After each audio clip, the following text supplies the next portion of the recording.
Hello friends, welcome to my ખુશી Patel YouTube channel. સ્વાગત છે તમારું. એક નવી રેસીપી લઈને આવી છું, તડકા દાળ. અને એની રેસીપી તમને કેવી લાગી એ મને જરૂરથી જણાવજો. ચાલો તો આપણે શરૂ કરીએ છીએ તડકા દાળ બનાવવાની રીત. તડકા દાળ બનાવવા માટે મેં અડધા કરતાં પણ ઓછી વાટકી એટલે પા ભાગની મેં મિક્સ દાળ લીધી છે અને અડધો કપ તુવેરની દાળ એક્સ્ટ્રા લીધી છે. મિક્સ દાળની અંદર મગની દાળ, છોળાવાળી મગની દાળ, ચણાની દાળ, બધી દાળો આની અંદર મિક્સ છે, મસૂરની દાળ બધી. અને આપણે એને 1 કલાક માટે પલાળવા માટે રાખીશું. મિક્સ દાળને અડધો કલાક માટે 1 કલાક માટે પલાળવા માટે રાખીશું. દાળ આપણી સરસ પલળી ગઈ છે અને એને મેં 3-4 પાણીથી, ચોખ્ખા પાણીથી સાફ કરી નાખી છે, ધોઈ નાખી છે. જો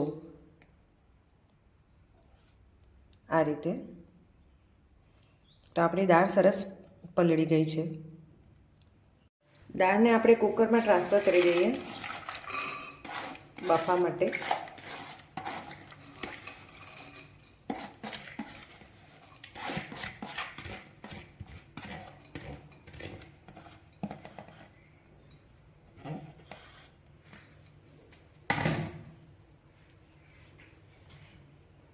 દાળ ડૂબે તેટલું પાણી લઈએ.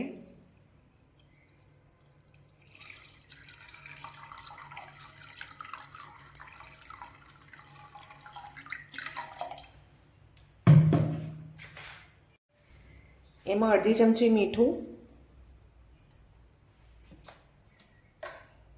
અને અડધી ચમચી હળદર નાખીને બાફીશું.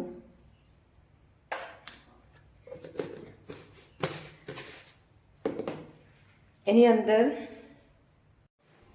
આ ચમચી નાખી દઈશું જેથી આપણી દાળ ઉભરાઈને બહાર નહીં આવે.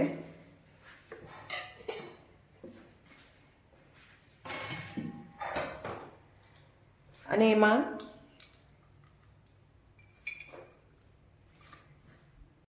થોડું તેલ ઉમેરીશું જેથી દાળ ઉભરાઈને બહાર ના આવે.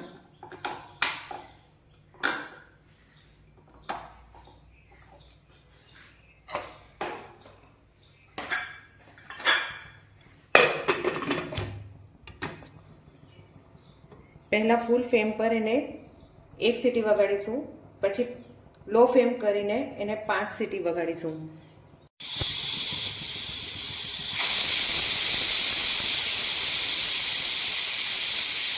બીજી બાજુ આપણે દાળનો મસાલો કરવાની તૈયારી કરીએ. તો અહીંયા 3 કાંદા લીધા છે અને 2 મીડિયમ સાઇઝના ટામેટાં લીધા છે. કાંદાને અહીંયા ઝીણા બારીક સમારી લઈએ.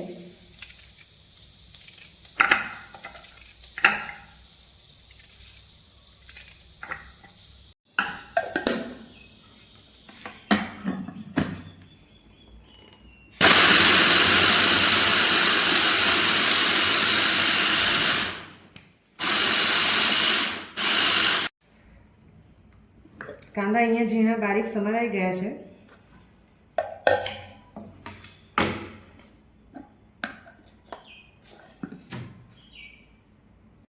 આ જ કપની અંદર ટામેટાં પણ સમારી લઈશું બારીક.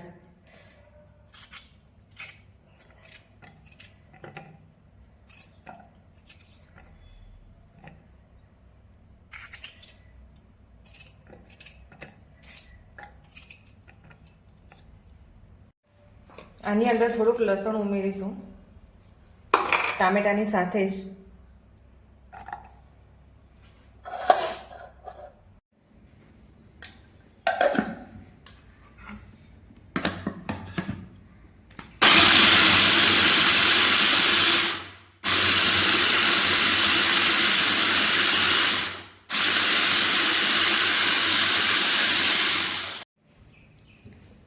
તમે જોઈ શકો છો ટામેટા સાથે લસણ બી ચોપ થઈ ગયું છે અને આપણને ચોપ કરેલું જ લસણ જોઈએ છે સાથે.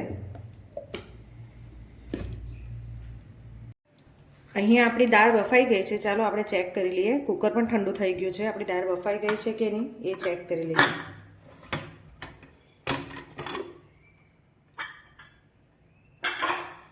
જો આપણી દાળ સરસ રીતે બફાઈ ગઈ છે, મેલ્ટ થઈ ગઈ છે એકદમ, અને આપણી દાળ બિલકુલ ઉભરાઈ બી નથી, જે આખું કુકરને બગાડે છે. તો જો ચમચી નાખવાથી આ ફાયદો થાય છે કે કુકરમાંથી દાળ બહાર ઉભરાતી નથી. અને આપણે એ ચમચી જે નાખી છે અંદર એ કાઢી લઈએ.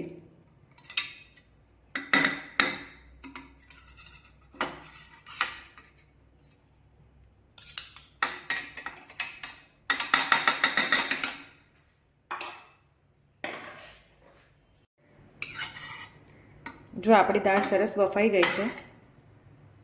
દાળને વધારે મેલ્ટ નથી કરવાની, આવી જ રવા દેવાની છે. આપણે એક ભગોનામાં થોડું તેલ લઈ લઈએ.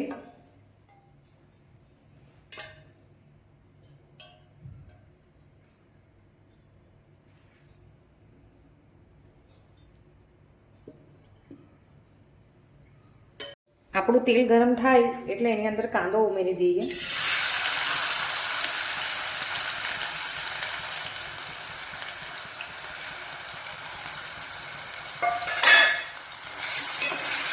કાંદાને આપણે બહુ લાલ નથી કરવાનો કે બ્રાઉન નથી કરવાનો, થોડો કલર ચેન્જ થાય ત્યાં સુધી એને સાતળવાનો છે.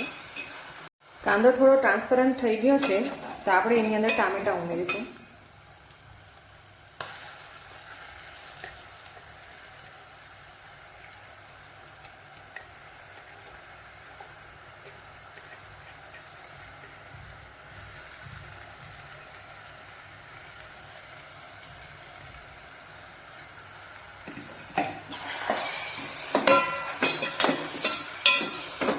પછી આપણે એની અંદર બેઝિક મસાલા કરીશું. ટામેટાં સતળાઈ ગયા છે તો એની અંદર બેઝિક મસાલામાં આપણે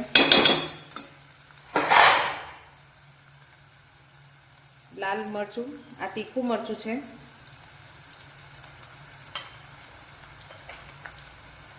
હળદર થોડીક જ નાખશું કારણ કે આપણે દાળ બાફી હતી ત્યારે પણ નાખી હતી. 2 ચમચી ધાણા નાખો, સૂકા ધાણા.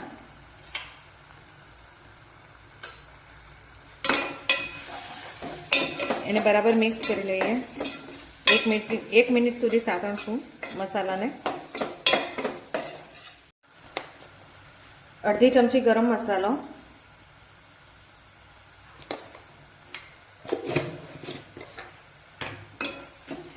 ફરીથી સાતળી લઈએ 10-15 સેકન્ડ માટે.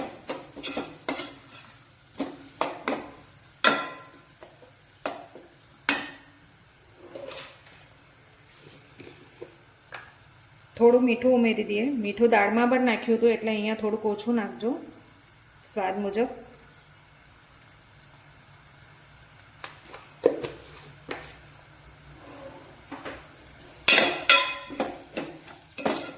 હવે આપણે જે દાળ બાફી હતી તે આની અંદર ઉમેરી દઈએ.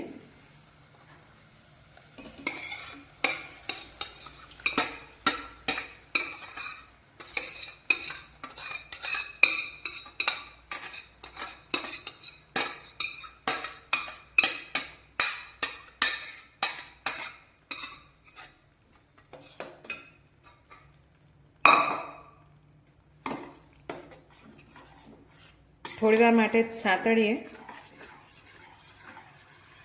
આ કુકરમાં દાળ રહી ગઈ હતી એમાં થોડુંક પાણી નાખીને આપણે ઉમેરી દઈએ.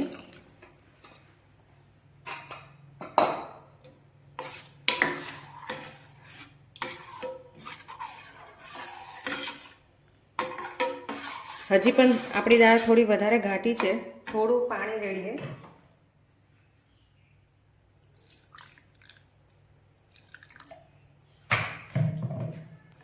હવે એને થોડીવાર માટે ઉકળવા દઈએ.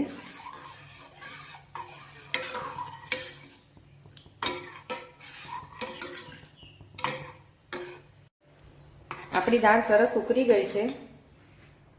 હવે આપણે એનો વઘાર કરીએ. એનો એક તડકો મારીએ છીએ કે જેથી એનો ટેસ્ટ એકદમ સુપર આવી જાય.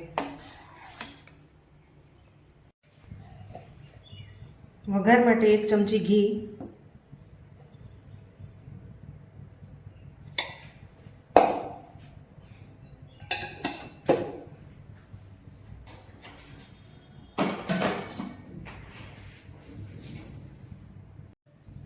ઘી ગરમ થાય એટલે એની અંદર એક સૂકી લાલ મરચું,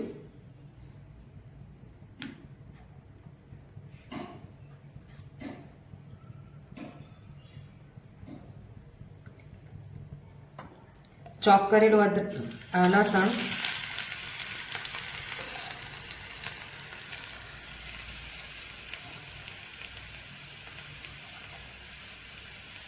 લીલા મરચાંની કાતરી 2,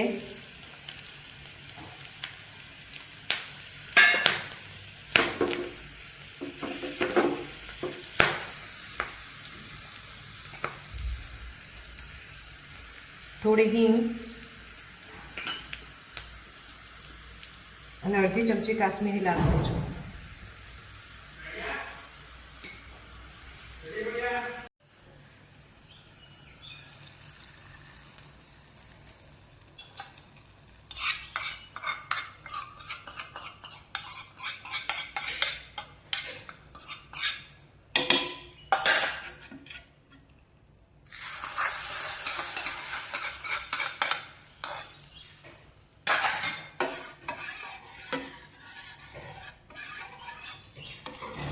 તમે જોઈ શકો છો દાળનો કલર બી આવી ગયો છે સરસ.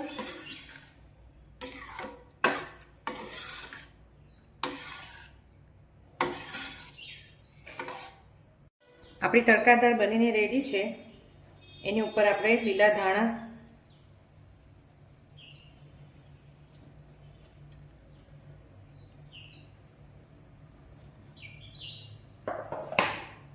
અને થોડું લીલું લસણ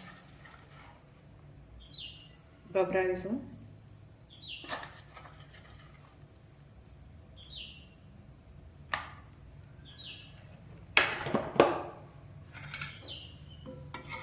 આપણી તડકા દાળ રેડી છે, જોઈ શકો છો.